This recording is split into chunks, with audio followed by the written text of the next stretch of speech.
if we lead them.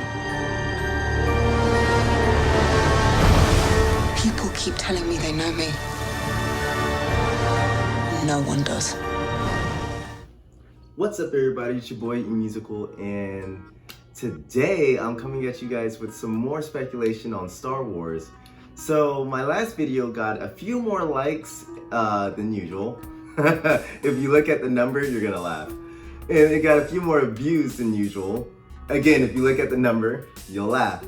So I thought that maybe I should just do it again because one, I absolutely love Star Wars. Like all the Legends materials. I started off by reading the Bane books, and I played Knights of the Old Republic 1 and 2. I had a chance to play Jedi Knight, Jedi Academy, Jedi Knight, Jedi Outcast.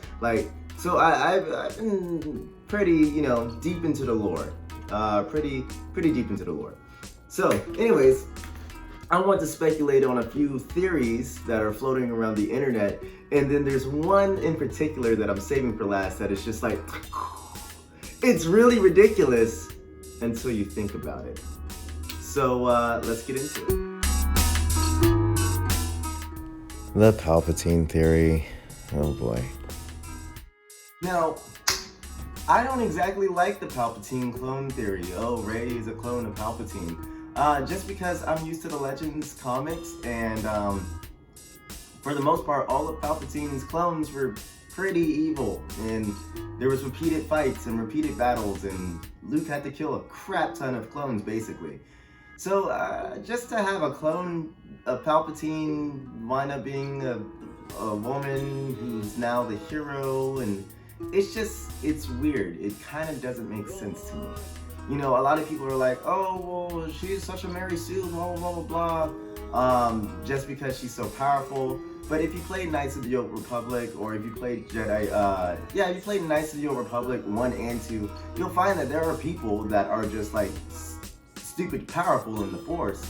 The Exile is probably one of my biggest examples because she was considered this thing called a wound in the Force, along with Darth Nihilus. So with that being said, maybe Rey might be a wound in the Force, but that's not even the point here.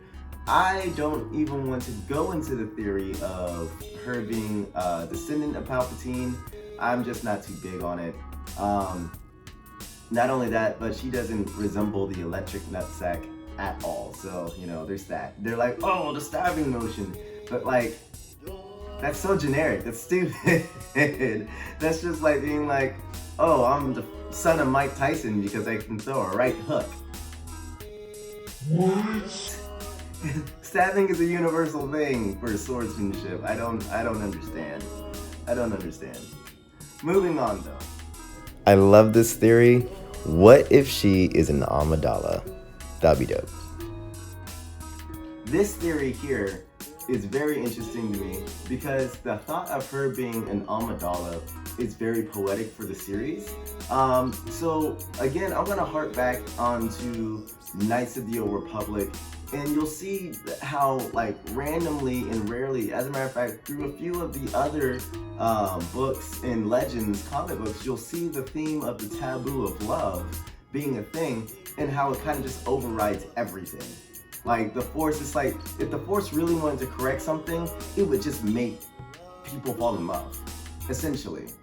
So if Rey is an Amidala and they do decide to go to the Rey Kylo route or the Rey Ben Solo route, then I'm not too big on it, but it would be poetic justice. As I said in the last video, to have an Amidala come back and to absolutely redeem the Skywalker lineage, just as it begun its corruption at the loss of an Amidala, the gain of an Amidala is the thing that finally puts the Skywalker blood at peace, I guess you could say.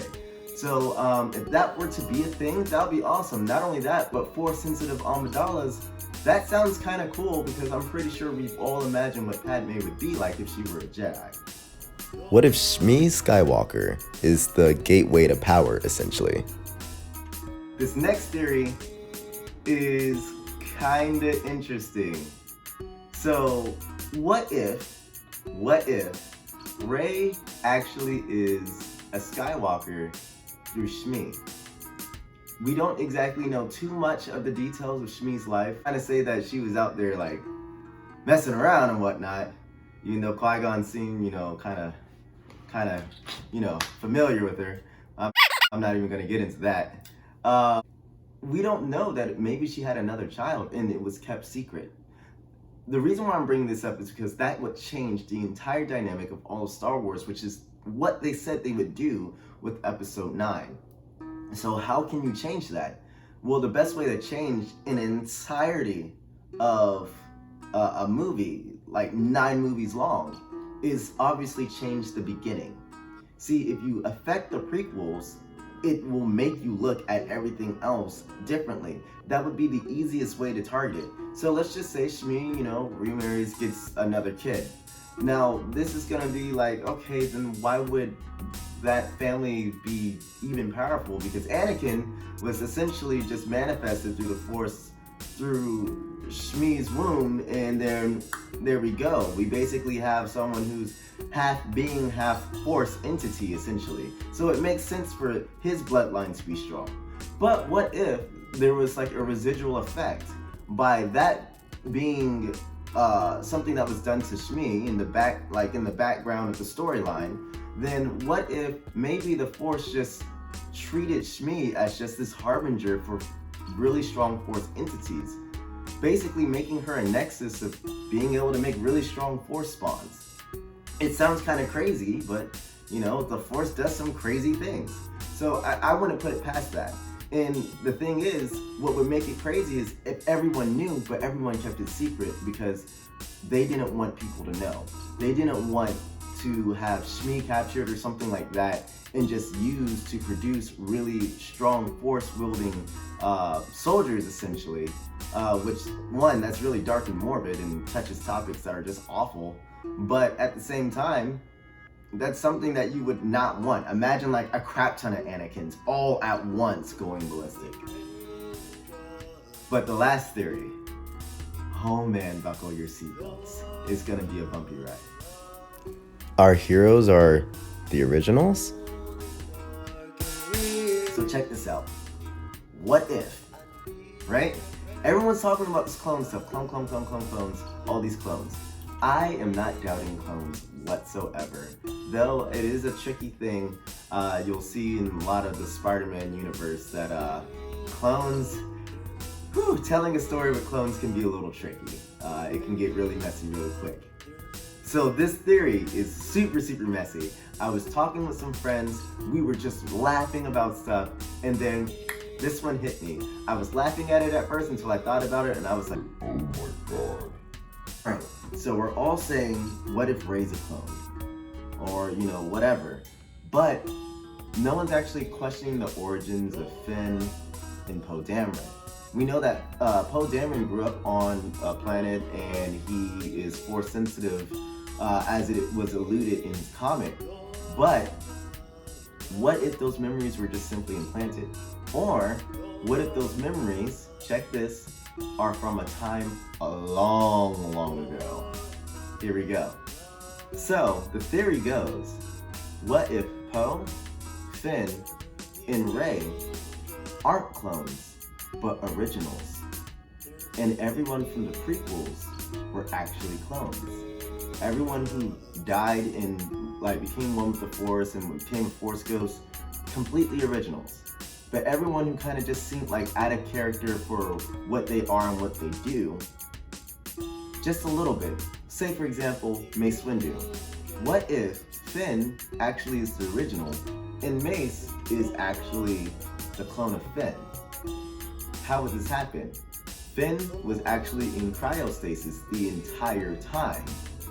And then it was upon Mace Windu's death that they were like, okay, we need to find the original.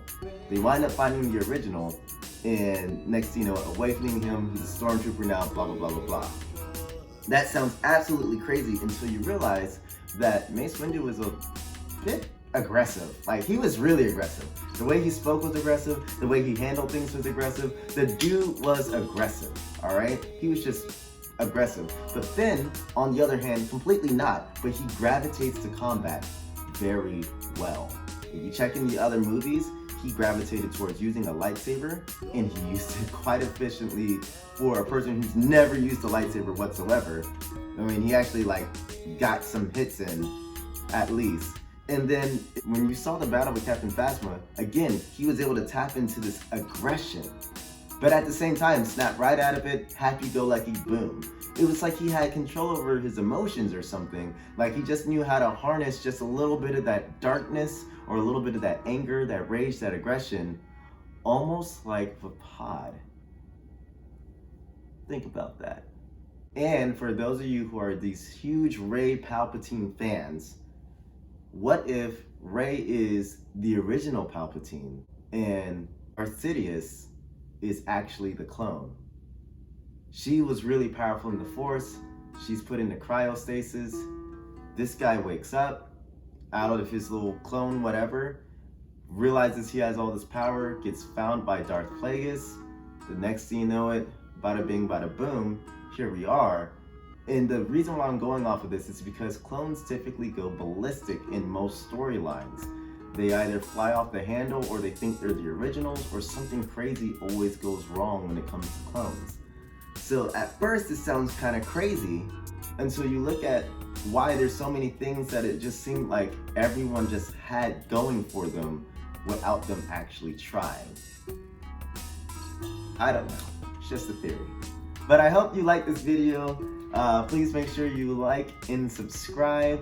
And if you think these theories are crazy and silly, just put it down in the comments. If you have your own like random crazy theories, also put those down in the comments. I'd love to read them. I'm sure other people would too. And stay tuned for more talks and discussions. I'll catch you later. Peace.